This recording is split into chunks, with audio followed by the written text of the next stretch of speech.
Together, we're exploring the intersection of faith, biology, and the signals that shape how we heal.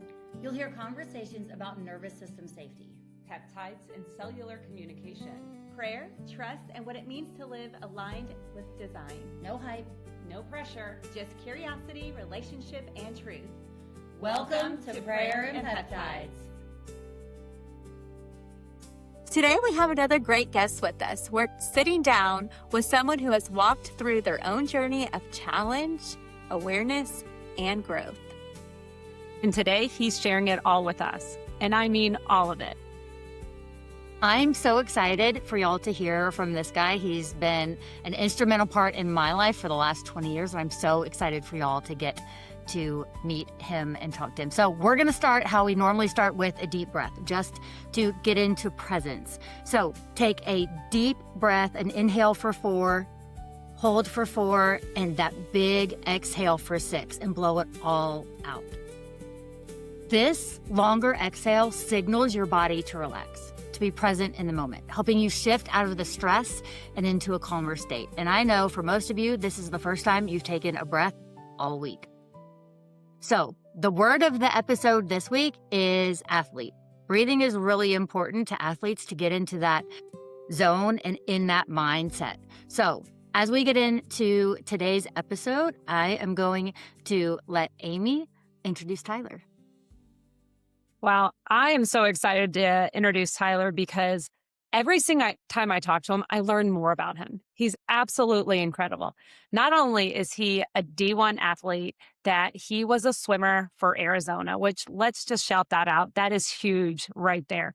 But he didn't just stop there. He dominated there. He was a 13-time NCAA All-American swimmer, plus a 2-time NCAA silver medalist. He holds 3 records for Arizona. He was on the Olympic trials finalist. He's a health coach, personal coach. He has helped over thousands of people not only meet their wellness goals, but their financial goals. But the thing I love about him is he didn't just stop with swimming. He took it on to the next level with volleyball. I'm so excited to have Tyler here with us today. Tyler, thank you so much for being here today. I am so excited for this episode. I'm so excited to chat with you and hear all about your life story. And, I would just really like to start simple. Just tell us a little bit about yourself. I mean, Amy just gave us an incredible little bio about you. I know there's so much more there behind all that. So who are you? But more importantly, who are you right now in this season of your life? Yes, well, that's quite the highlight reel. But as we know, no one lives at the peak of a mountaintop. You always got to go back down into the valley and climb again. So there's been many, many climbs for me. But currently, I am in Huntington Beach, California, which, if we had done this 2 months ago, I would not be saying that. I was in Arizona, and I had been there for 42 years of my life. I just felt a pull and a calling that there was something bigger and greater and more for me in Southern California. Also, that's the fulfillment of a deep-seated dream in my heart since I was little, of living in Southern California. And I had a small window. I had a chance to do it in my 20s. And substantially, there was some reasons that it didn't happen. And I just it's like one of those dreams that dies, but you don't really forget about it. And so, that has been huge. So I'm very, very fresh to Southern California, but it's one of my favorite places. And I'm loving this new season for sure. Lots of new. And really, growing up being an athlete my whole life, there definitely has been some interesting seasons there. I was raised in a really competitive household. My dad was an NBA basketball player. My mom was a 3-sport athlete. My brother ended up being a Division I basketball player. My sister was Division I volleyball. So you can imagine, games of Monopoly or Yahtzee were like live or die. So we were so competitive growing up, and everything, it was a very heated household. But through all that, it's interesting how life is just kind of built up through in seasons, right? And regardless of the season that you're going through, whether it's an athletic season, I mean, most of my life has been 6 to 8 month athletic seasons. And within that, it's like you've got a start and a finish and just a whole bunch of work, whole bunch of mindset, whole bunch of action, whole bunch of executing, whole bunch of disappointment. And so really feel like my athletic career has truly shaped who I am today. And it gives me the confidence to know that I can do hard things. And everybody's done hard things, obviously. But, uh, mine, I think with the physical push, there's so much mental as well. And so, that whole journey of really starting, I was not very athletic when I was younger.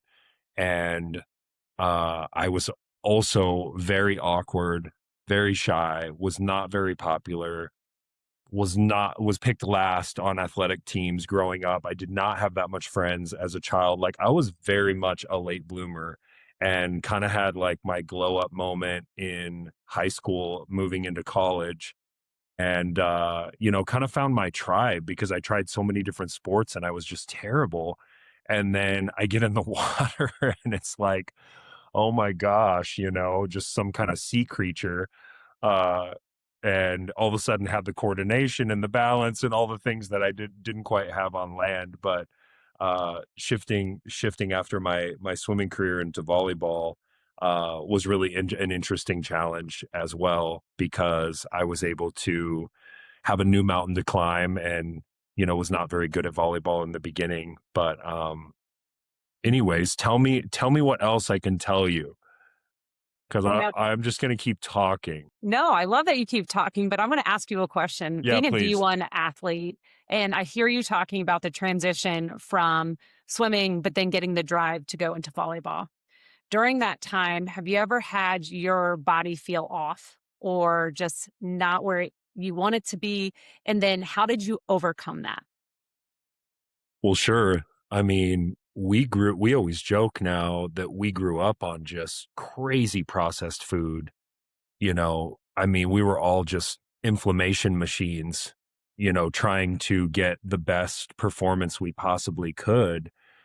And in our own unique ways, you can conquer a lot just by being young. And it's amazing what your body can do.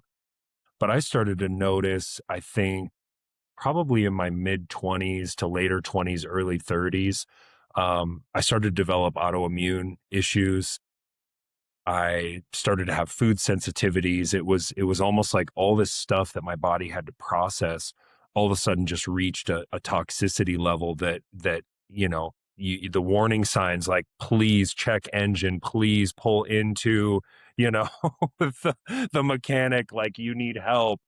There was all the warning signs, and I developed even some leaky gut issues, which you do not want. And so I spent a lot of time just figuring out like, okay, what am I actually putting in my body? And, you know, we all have the expectation for, our vehicles, our bodies to be able to, you know, go on a massive road trip every day on demand whenever we want. And so whether you're an athlete or whether you're not, it's like we still punch in that GPS and we still have expectations of our body to perform and do things. And so I really just was forced to take a look at, well, what are you fueling this bad boy up with? And at the time I thought it was decently dialed in. I was taking, relatively good supplements, and come to find out, I had a lot wrong. And there was a lot that I didn't know and a lot that I wasn't doing right. And so you just keep pivoting and you keep seeking out resources that are able to have the kind of impact and the outcome that you want to get. So I think I've always been fascinated with optimization, something that is going to be able to communicate on a cellular level directly with my body and allow it to, elevate and to perform and be what it was made to be. I mean, God made us, to be just absolutely incredible. in terms of what our capacity is. And so I'm all about that synergy and that optimization. And so, being having so much more resources and so much more knowledge in terms of what I'm able to put in my body, which I'm happy to share. you know, I'm 42 and I'm easily performing better than I did any time in my 30s. And my body composition, the inflammation in my face. I mean, it's just one of my pet peeves is when something happens, aches, pains, soreness, recovery, anything related to just like, that doesn't feel great. The typical adage is that's just what happens when you get older. Like, nobody wants to say that in my presence because I'm going to lose it. And the reason is because no, that's what happens when you don't listen to your body and when you don't put the right things in it and when you don't optimize and when you're just, on autopilot. Yes, that does happen, but it doesn't have to happen is always my point. So people typically look at me, and when I share my age, they would never guess that, because so much of our health is internal. Our whole immune system and our digestive system, it's just crazy. It's a good I've known question. Tyler since we were about 18, and to watch that process of what he just talked about. So, him being an athlete and doing all the things, like I got to see him swim. Were you a senior? I guess it was 2006, Yeah, 2007. that was my senior year. Yeah, so we were graduating college, he was doing all the amazing things. It was not a bad way to spend a weekend in Atlanta watching him swim, I promise. I still have memories of that. But that to see what happened as he transitioned from swimming into volleyball and then into his 30s, and how he really took his health seriously, that was a change, because Tyler is like me, and y'all have heard my story, that we're really in tune, and if something's off, it is a red flag. It's not something that we ignore. So I love that about Tyler's story, is that he has really dialed it in. And that's one reason why I have so much trust in Tyler and what Tyler says in the conversations that we have, because I know he's done the work in the research that I can trust what he brings to the table every single time. I love that. I think that I totally agree with you, Tyler, when you said something about like how when people just put like age as a like reason to like not feel good.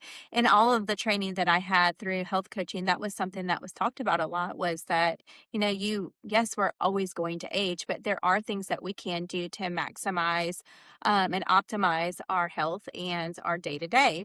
And so what I'm wondering is, take me back to your like high school, college, like back in the day when you were like getting all these medals and you were trying out for the Olympics. Like, what was that season like for you day to day? Like, were you in school? Like, were you doing schoolwork? Were you just training? How many hours were you training a day? Did you like have tournaments often? Is that what it's called? Like a swim tournament? I don't even Swim meet. know. Okay, it meets. Okay, so how many meets did you have? Like, give us a little bit of insight to what your life looked like back then. Sure. Yeah, so it was absolutely grueling. I mean, swimming's one of those sports, it's beautiful to watch the finished product, but to know what went into that, I mean, and you don't know what you don't know, right? I didn't have really much of a freedom in terms of a childhood, because I remember always on our family vacations, I was waking up to go to swim practice while the whole family was asleep. And then I was taking a nap while everyone was at the beach. And then I was going back for another practice in the afternoon. And it has to be number one in your life. It just has to be. There's no room for anything else. And so for me, probably you're looking at 30 to 40 hours a week of training as a Division I swimmer, multiple weight training sessions. Usually we would have practice at like 5 or 6 a.m., 3 to 4 times a week. Uh, and, cross training, super hard runs in the football stadium, dry land, core training. I mean, swimming is one of the most overtrained sports, and then you get to the end of the season and you have literal minutes that you're competing in your actual meet and your actual race. And it's like, but wait, I've put in 30 to 40 hours of training for 6 to 8 months, and my race is, a minute, 2 minutes, 3 minutes, whatever the case, whatever the event. My distances were freestyle and longer. So I did the 200, the 500 and the mile. But I think, what always elevates you is who you surround yourself with and who you are climbing with, so to speak. And we all need people to climb through life, and we all need people to climb through sport. And that was so cool about the team, is that oftentimes I didn't really care about myself. I didn't want to do it for me. I wanted to do it for the team and what our collective goals were, and just what everybody was contributing. It's like, this bank account that we're all kind of making deposits into and just watching it grow. And so, but definitely through high school, I had some breakout performances that got me recruited. Pretty much, could have gone anywhere I wanted in the country. I did go to Michigan my freshman year and realized that it was not for me, that the frigid, cold, I mean, I remember going to class, pale, pale white, could see my veins through my skin. And, I remember getting to the end of that year. I was like, yeah, I can't do 3 more years of this. So transferred back to Arizona, and, just had a wonderful career. Just, in the moment, I probably didn't appreciate it as much as I do now, but just really special times, really special people. It's like a fraternity or a sorority, you know, um, but very structured, like every moment of every day with classes. We had to take a full class schedule. It's like eat, sleep, swim, repeat. I mean, you just have nothing. And that's why swimmers are notoriously like kind of strange people in general, because it's just like, you got to be weird to look at a black line on the bottom of a pool and go back and forth, back and forth, back and forth for like, you know, years and years and years of your life. So it's weird. It's a lonely sport because you put that cap and goggles on and you can't hear anything, until you get to the wall or in between sets. So it's very much an individual sport as well as a team sport. So, Tyler, how has you talked about when you first started talking about how you've climbed so many mountains, right? And there's always a valley after that mountain. So, how has the last 20 years since you were 18 as an aspiring athlete, jumping into all the things to where you are today, not only in your fitness, but also in your business, how has that prepared you for the mountain you're about to conquer now? And what mountains and valleys do you see in the future that you want to conquer? Yeah, sure. I mean, I think when we all need wins in life, right? And athletics is no different. And so when you've taken the risk of stepping out and decided to go for something that may or may not be guaranteed to you, it's a unique thing, right? Because there's risk. And so I think the more risk you take in your pursuits, um, the more confidence you build, because you realize don't have the expectation that I'm going to win all the time. So you have a healthy perspective on life, in that we don't just walk around, winning the lottery every day or ever sometimes, but no, you're going to have those small victories, and small victories always lead to big victories, right? So if you follow the trail of breadcrumbs of my life, you see a lot of disappointment, a lot of sorrow, a lot of hard lessons. I'm the type of person, unfortunately, I don't learn things really easily. It has to always be hard. So even when I was little, it was that way, that it was like pain, and so I think painful memories. My parents could tell you some stories. I was definitely that kid, but from the age of 20 to now, I think just being more intentional with who I surround myself with, more picky with what I say yes to. I probably say I probably say no more than I say yes these days. And just really having in mind, I always wanted to build um, my life around my passions, and my occupation around my passions. And so you'll notice that what I do and how I make money always interchangeably flows with what I'm most passionate about. So, and that's a lot of movement. I don't like to sit. I like things that put me around people that I can have weighty, spontaneous, significant conversations with. Out here, I'm searching for a church, so I'm sampling a bunch of churches every week, trying to find that community out here in Southern California. That was part of the reason that I moved, was to seek out just a better church fam, and just a little bit more, kind of a little bit more my vibe. Not so many college students, which is kind of where I lived in my previous city in Tucson. But the peaks and valleys, I think it's having, I've always felt like most people live their life looking through the rearview mirror. And, it's really hard to go straight ahead or go anywhere when your gaze and your focus and your intention is on what's behind you. So, do I have tons of regrets? Do I have tons of things that I wish I would have done different? Of course. But you can't control that. And so for me, I'm always like, where are we going? What are we doing next? What's the next thing we're going to accomplish, or at least set out to accomplish, even if it doesn't happen. Tyler, I love where you just transitioned there, and I want to bring you back to it a little bit.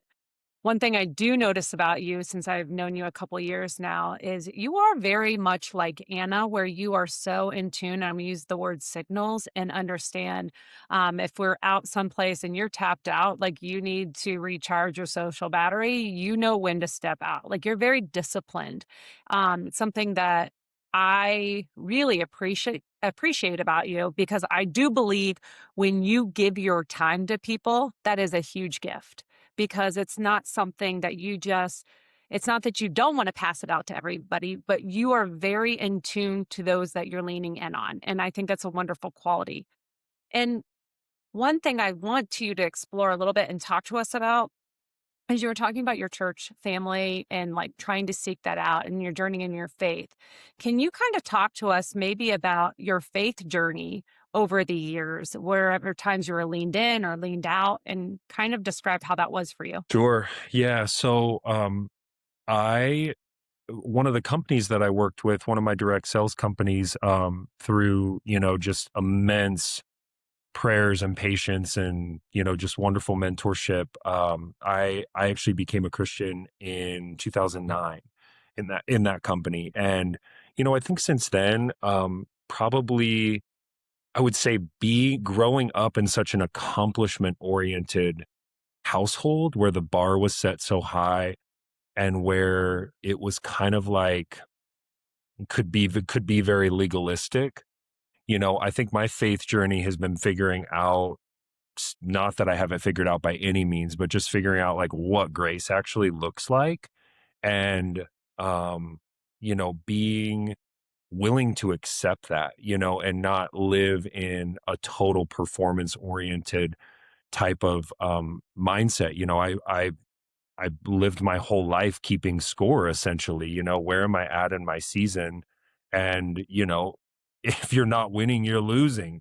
And so we all have things in our life that are so deeply wound and so tight and so much of our core that it's like it almost, it can spill over into other areas. And so my faith journey has really been figuring out, gosh, just the good, the bad, and the ugly. God wants it all, and he sees us, he knows. And one of the coolest things I heard recently is that, and it was so impactful, was that when, you know, when we come to Christ, when we come to faith, and it just blew my mind. Like, God already knew everything from that point on till the end of your life, and he still wanted you and still accepted you. And that recently blew my mind, because it's like I'm moving along and I'm just thinking like, man, I don't know if there's enough grace in there for me, with everything I've been through and everything I've done and all the times I've ran away and, just totally been an orphan. That prodigal son mentality, like there's always room at the table and you can always come back. And having a brother that's a pastor definitely helps me, because he knows everything about me. We talk about everything. And so that's always incredibly encouraging. But I've just learned to give myself more grace and, really just seeking a relationship as opposed to a religion. I think so many people are drawn to like, I've got to check the boxes. I've got to do this. I've got to do that. And we kind of saw our parents checking off all those boxes all the time. And it was like, like if you weren't checking the boxes, then you didn't have a relationship, and it became very religious, which is more action oriented. It's like more what I'm bringing to the table. And so I think the exhaustion of that can be so burdensome on all of us. And so I think you eventually reach a point where you just burn out. You're like, I can't do any more, than I'm doing. And that's the point. Like we're supposed to reach the end of ourselves, and we're supposed to find out what that looks like. So, for me, I still feel like I have a baby faith, a simple faith, if you will. I know that I know, and I know what I believe. And regardless of how close or far I feel, if I was going down in a plane crash, I would know where I was going to end up. And, theologically, I couldn't sit here and debate someone, a scholar. But at the end of the day, like I said, I know that I know. So hopefully that answers a little bit of your question. Right now, I think you absolutely did. We're going to take a quick pause. Did you know we're on social media? You can find us on Instagram and TikTok, where we share more about prayer, peptides, health, faith, and behind the scenes. Come hang out with us over there, send us a message, and let us know you're listening to the podcast. So, Tyler, you were just talking about how you were so action oriented in growing up. So, I am going to ask you for an action step, something tangible to leave with our listeners, of something that, if you could take all the things that you have learned and amassed in all the 42 years that are Tyler DeBerry, what would you want someone to shortcut and walk away with the lessons you've learned even the hard way? Oh goodness. I mean, I think at the end of the day, one of the things that's always stuck with me the most is, to get what you've never gotten before, you've got to do what you've never done before. And for things to change, we've got to make changes. And I think we live in a society that blames so much external, and so few people want to look in the mirror, and so few people want to take accountability. And, my thing has always been, whatever my sights are set on and whatever my aims are, it's more important who I become in the process of pursuing those things, compared to actually accomplishing them. That is much more important. So I would just say be patient in the journey, but you, from what I see with all the people I've coached and mentored, whether it be physically or financially or in, different companies, people are capable always of more than they think they are. And really the only time you're going to move and do anything in life, and really, really do it, is if you're intolerant. Intolerance is the only thing that drives you. It's not awareness. It's not embarrassment. It's not frustration. It's absolute intolerance. So that's that line in the sand moment for me, is that when I really want something, if I'm even the most bit bit too comfortable, it's not going to happen, because I know, like, oh yeah, I would love this or I would love that, but that intolerance is what's going to drive somebody to actually take tangible action, income producing activity, life changing activity, etc. Beautiful. I love that. That's um, a big charge, for us to change the systems in our lives and to pay attention to the signals and to do all of the things of that. Surrender is part of the process. We talk about rest as part of the process as well. And as an athlete, for you to grow and to accomplish things, that rest was part of that deal as well. Girls, do you have any other last questions for Tyler as we wrap up? Tyler, I just want to say thanks so much for being here today. I know that you only had a short amount of time with us, and we really appreciate you saying yes to us because we know that you are so protective of your time. And so thank you so much for being here and giving us a little bit of insight of your life and some of your achievements. I got to meet you about a year ago, and I've only really known you on like the business side. And so to sit here and listen to how you grew up and a little bit about your family and all of your athletic stuff and just growing in your faith. And I would like to say, Tyler, that I think anybody that's active in their faith is always like a little baby Christian, right? We're always growing. And that is the best place to be, is always to grow and always to ask questions and stay curious and, you know, just be actively involved. And so I'm really proud to know you. I am so glad that you're here today. And thank you so much for doing this with us. Pleasure. Thanks for having me, ladies. You're amazing. Thank you, Tyler. You're incredible. And you know what? I want you to do a favor. I'm going to challenge you of something, if you don't mind. One last challenge. I want you to end our show today, if you don't mind, by just giving that pro tip or that one thing that everybody can go and in this podcast today with some of your heart, because that is one thing that is so big about you. So I want you to close us out today, if you don't mind, and just speak from the heart. Yeah. I mean, in what way would you say? I would say if anybody maybe is feeling stuck, or if they want to go after anything, what would be the pro tip that you would say to somebody in their journey and just what they should continue to do? Yeah, sure. I mean, here's the thing. People move through life. We all move through life based on how we feel about ourselves. And one of the most commonly overinflated non-productive life characteristics is insecurity, right? And so if you find yourself trying to move forward and feeling like you're not good enough, you're not worthy, you're not a winner, if you think the spotlight feels like it's on you and not in a good way, I want you to flip that spotlight around and start looking at how you can shine your light on other people that you're around, because you focusing on others and elevating them above yourself in anything you do in life is going to allow you to stop focusing on your own insecurities. And I'm encouraging you guys, dig up those roots, right? If you're bearing some fruit on your tree that you don't like, dig up some of those roots and ask yourself why, right?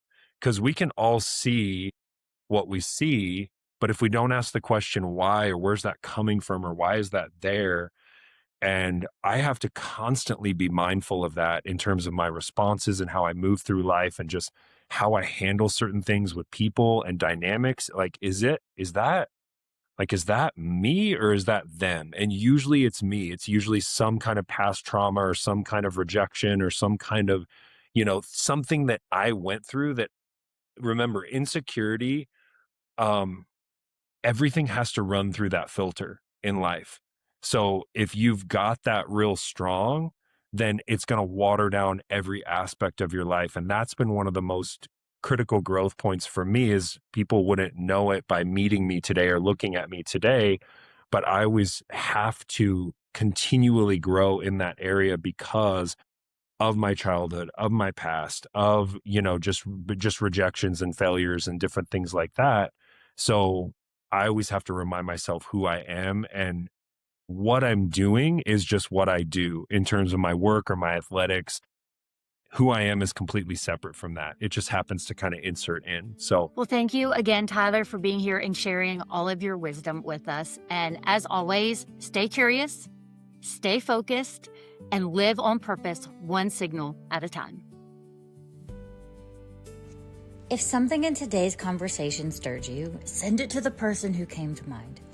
That's how this message moves, person to person, and we can't do it without you. If you want to stay connected, go ahead and subscribe, like, and turn on notifications so you don't miss what's next. All the resources and goodies are linked in the show notes, and we'd love to continue the conversation with you over on Instagram. Until next time, stay prayerful, stay curious, and keep listening to the signals.